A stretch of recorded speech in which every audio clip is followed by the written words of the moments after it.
How's it going? Welcome to Playbook. This is a Gwinnett Business Hub podcast, and I'm your host and founder of Gwinnett Business Hub, Gus Rubio. And I just want to get straight into it today and what we're going to talk about. I think this is a very crucial subject, and I think it's just an important thing. I would call it even the elephant in the room. If you're not talking about it as a business owner or someone who wants to start a business, or you have a side hustle, or you have a 9 to 5, but you want a 5 to 9, you want to start something on the side. I think it's important and crucial for you and for I to be talking about the use of AI in small and local businesses, especially what can it look like for us here in the county that we live in Gwinnett. And so I'm just going to get straight right into it, and I'm going to be looking at my notes. And so the first one, the first part that we want to talk about, I think it's really crucial for us to talk about, is the misconceptions, the common misconceptions as it relates to what it looks like using AI in a small local business or just for your own daily use. Again, whether you have a big business, small business, side hustle, you name it, or even a stay-at-home mom who does homeschool with her kids, you can use it. But here are some common misconceptions. The first one is that it's going to take away my job. It's going to remove me from my position. And here's the gist of that. For some people, it's true, but it doesn't have to be. And let me tell you why. Because if you can learn to harness the power of AI, you can learn how to use it to your advantage, then it won't take your job away. It would actually make it faster and easier and better. And you can even become, if you're an employee, you can become way more attractive to an employer because of how fast you can work. So on the other side is that it helps people be more efficient in their job. It can be, it saves time, it saves energy, it saves money, honestly. And so, the misconception is that it's going to take away my job. But the truth is that if you don't learn how to use it to your advantage, it will. But if you do, it could actually make you better at what you do. The second misconception that I have here is that it's too hard to understand. And that's just a common misconception. And sometimes that we say things like that because we have a fear of the unknown. And at first, it was very haunting and daunting. And it was like, what the heck is this? What is OpenAI? What is ChatGPT? And that was what everybody started talking about. And it just seems like now, if at any area or aspect of your business you're using AI or you're using platforms online, you're seeing that almost all, if not most, are now implementing some sense of AI in their platforms. And again, the reason why they're doing that is because it's helping people get faster at what they do. And so I'm going to give you this. And so the second one is that you might think that it's too hard for you. But I want to introduce you to something that I call, and many people call, YouTube University. You can find anything and everything on YouTube, and you can learn how to use it specific to that platform, whatever platform of AI you're trying to use. And now, if you're a side hustler, I want to give you this. I want to give you this idea. If you are trying to use a platform for AI and you realize that no one is talking about it or rarely talking about it on YouTube or on social media, this is your opportunity to become an authority and a go-to guru, if you will, on that platform so that you can train other businesses and other people how to use that platform. So whether you build a channel around it or you start creating consulting services around it. So again, YouTube University, and honestly, the AI itself will teach you. Most platforms teach you, and and now they're getting a little bit more intuitive and innovative with those little help desk icons at the bottom right corner of the website. And it's mostly now AI, and you can ask it specific questions, and it will start tutoring you, and it will start giving you tutorials. It will start giving you walkthroughs. Okay, so the first one again is it could take my job away. The second one is that it could be too hard to understand, and thank God for YouTube University. And the third one is that it's not for small local businesses. That's a big misconception, that it's not small. It's not for my small local business here in Gwinnett. And I want to tell you that's a lie. And again, If you can figure out which aspects of your business can use AI, you can get a lot faster, more efficient, and serve your customers better. Or if you're a B2B, serve your clients better and quicker, and make more money in that sense, because you can take on more projects, or you can take on bigger projects from those existing clients. And these services, these AI services, can now be add-ons to what you're already offering them. So again, it is meant for everyone if you find the right aspect of use for your business. So this is now the segues to what we're going to be talking about. So I'm going to give you three, but there's so much more, but I'm going to give you three of the top main uses for AI in a local business, or in any business, in fact. And so the 3 points really quick. First one, it can help you write faster, better, improve it. And in a little bit, we're going to be talking about tools. I'll give you some tools so you can start looking into if you're curious about these things. So again, you can get a lot faster and quicker in regards to your writing, whether it is writing emails, replying to emails, automating replies to emails, or it is if you run a blog, or you want to start a blog, or if you have products that you sell and sometimes you have trouble creating the descriptions of those products.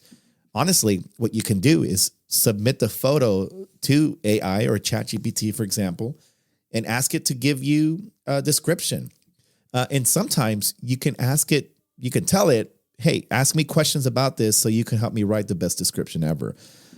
And you can get very specific about, hey, let's make this the most SEO friendly, high ranking Google search, however you want to phrase it.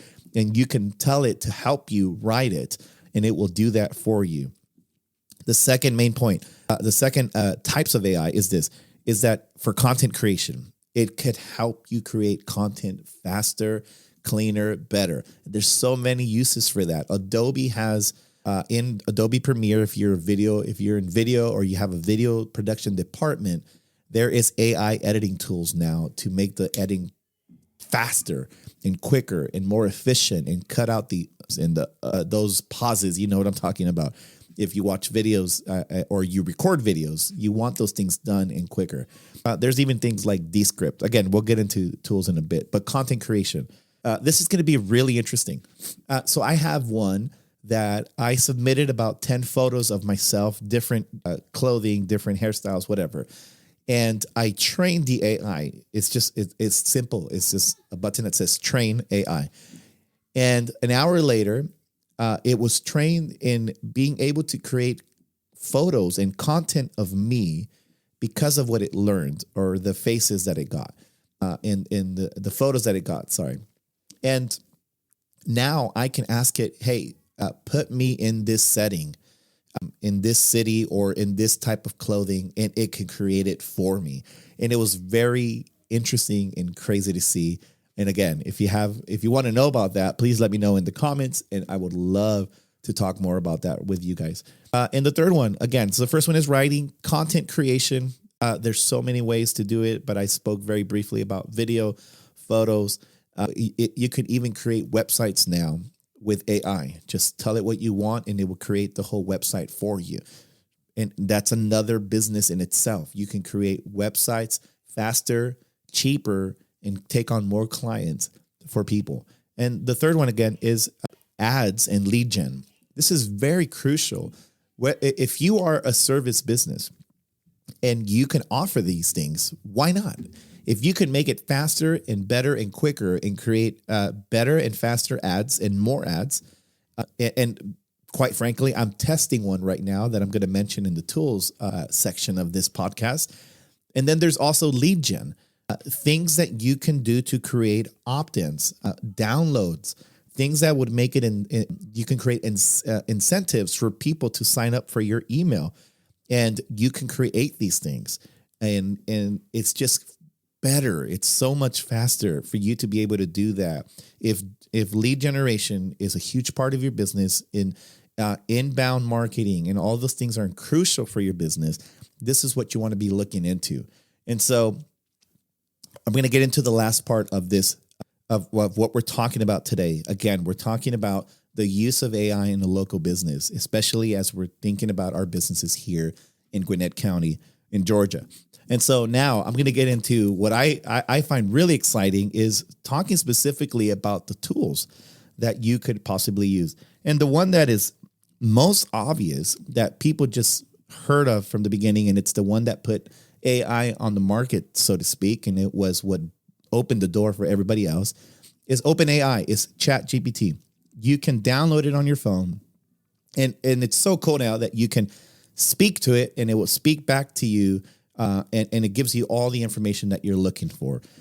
And now here's an interesting one. X, if you're on X, formerly known as Twitter, Elon now has introduced Grok, and it's an AI built into X accounts.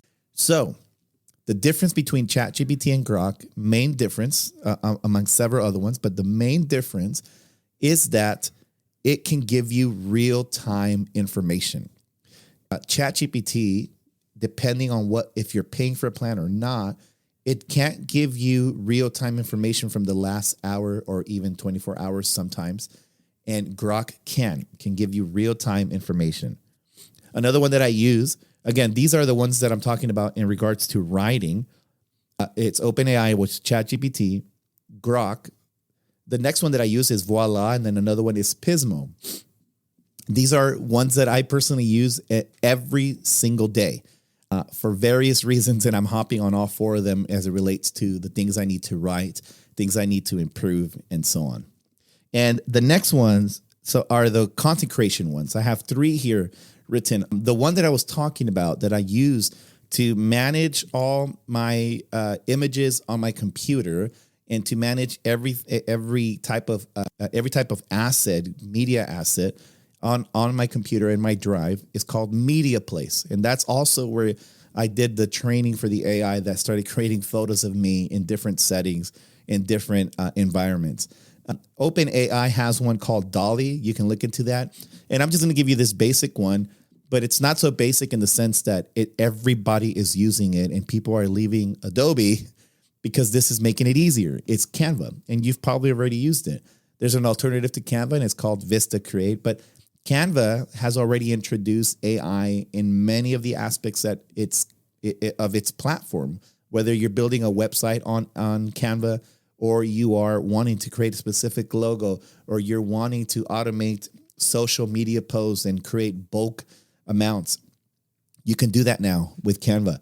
And the last part, the tools as it relates to ads and lead gen, the one that I'm testing at the moment that just looks very promising is called Ad Alchemy. You can create bulk amounts of ads for Google.